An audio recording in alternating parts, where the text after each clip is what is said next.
Oh, hey, what's going on, man? Say there, Connor. When was last time you did the old squatteroo? Oh, I think it was like 4 weeks ago. But I'm not worried about that stuff right now. Just trying to get these biceps up, good old isolation exercises.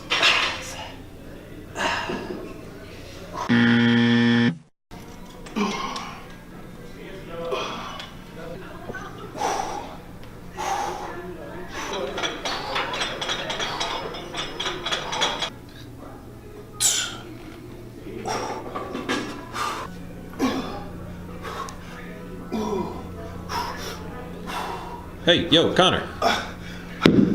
What's going on? Man, how long have you been here? About an hour and a half. Okay. How much longer do you have? I don't know. I'm just going with it. I'm in the zone. However long it takes. Kind of into that right now.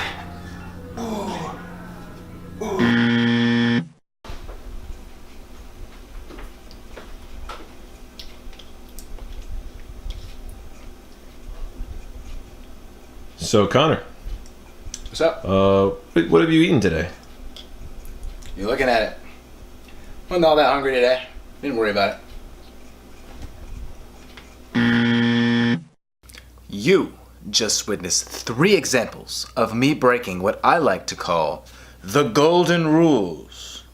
What are those, you might ask? Stay tuned and find out.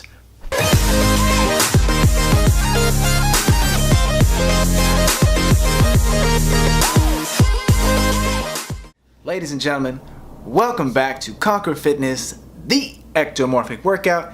Today's video is going to be discussing the 3 most important principles of being an ectomorph.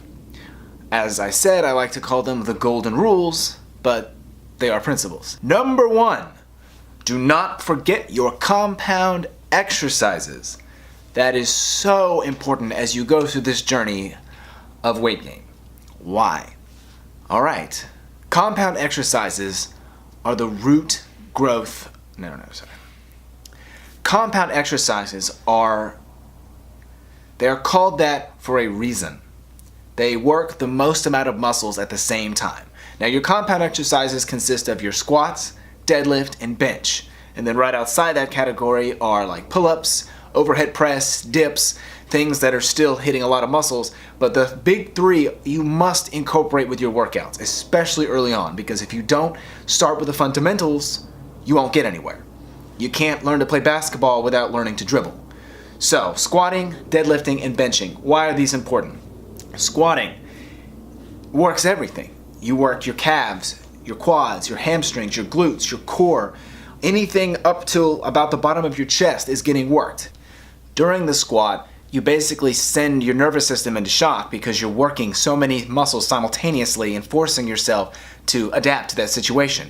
So all those things hand in hand will allow your body to develop the most in a small amount of time.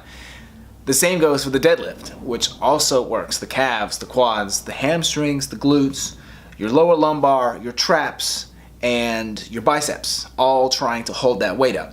All those muscles working hand in hand will do miles more than any isolation exercise. Now, isolation exercises are when you only focus on one muscle. Like I did in the example, isolation bicep curls or doing some tricep kickbacks.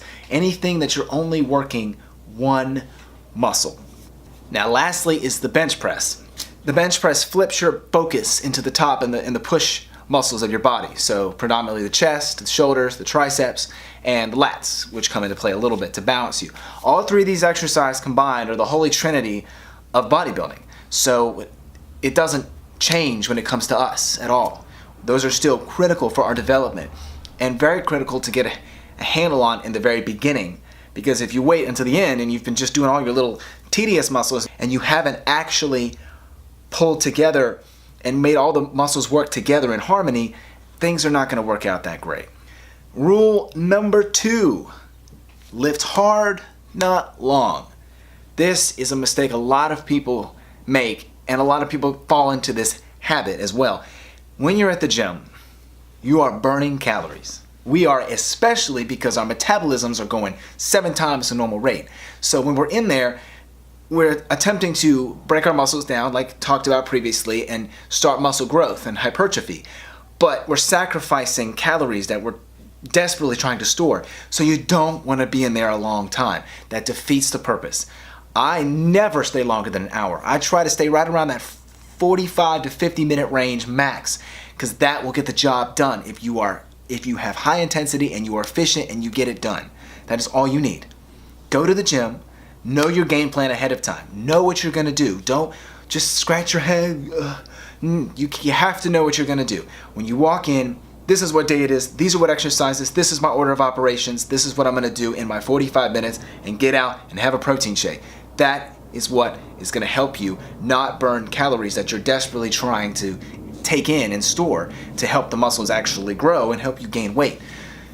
So don't dilly-dally, don't worry about doing circuits and things that last an hour and a half or more, or don't go multiple times a day.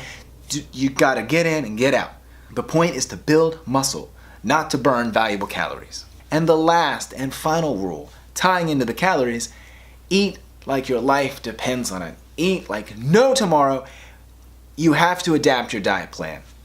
Bottom line. As you saw in the example, it was 4:10 in the afternoon and I was having a yogurt for the first time. That's not gonna cut it.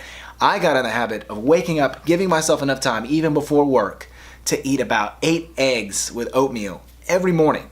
I had to get up way earlier than I really needed to, but it was that important that I made sure I got myself kick-started and went ahead and got that probably 40-50 grams of protein done before I even got my day really started. Because you have to keep track of the macros that you need and require for your body weight and your daily expenditure. So if you don't capitalize on every opportunity to eat, you're just gonna go at the end of the day and look at your count or MyFitnessPal, and you're gonna say, wow, I fell really short there. You can't rely on baby meals or not being hungry. You're gonna have to end up eating more than is comfortable sometimes. Believe me, when I went through my first original bulking phase, it was torturous. I was eating more than I ever had. It almost induced this inability to swallow after a certain amount of time. I developed this gag reflex I never had before because my body was telling me, stop, you're eating too much, but I powered through and I was able to beat a new plateau and adapt. I still eat that much now and I don't have any problem. Sometimes you're just going to go through phases where it's going to be really challenging to eat as much as you need, but you're going to have to power through, and you're going to have to make sure you stay consistent. Each and every day you have to make sure you get to as close as possible to your daily macro goals. Otherwise, there's just no point, because the food is 70% of this whole deal. You have to make sure you eat constantly. So, what did we learn today? Let's sum it all up. Compound exercises. Do not ignore them. I know a lot of people don't like legs, and even more so they don't like squatting, but that exercise is pretty much at the very top of importance for us. Because if you don't build legs, you're not going to build any upper body. If you don't build any upper body, you're not building anything. Number 2, make sure that you keep your workouts concise and efficient. High intensity, knock it out. And make sure you eat right after. And tying into that, make sure you eat the whole day. Make sure you eat when you go to bed at night. When you wake up in the morning. Have something right before your workout to give you some fuel, but not something that you're going to throw up. And then make sure you have a nice, quickly digesting form of protein right after. Stick to the game plan. It's not that complicated. You just got to make sure you stay consistent.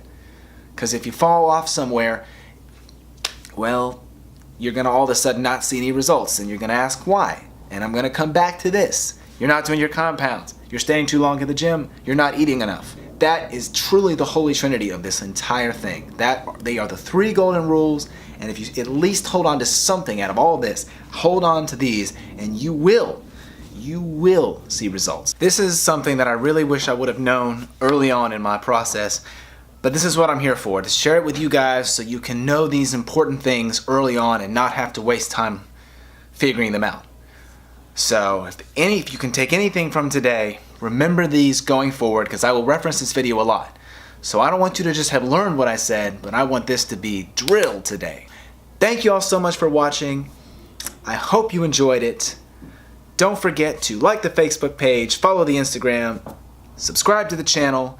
Next week we're going to talk about one of my allergies, and that is cardio. Ugh. Not one of my favorite things, but something that is still very important. And for a long time, I didn't know what it meant to do with me, but I finally did learn that it is something that needs to be implemented and handled correctly when it comes to our body types and metabolism. So we will go over all that. Stay tuned. Let's continue to conquer.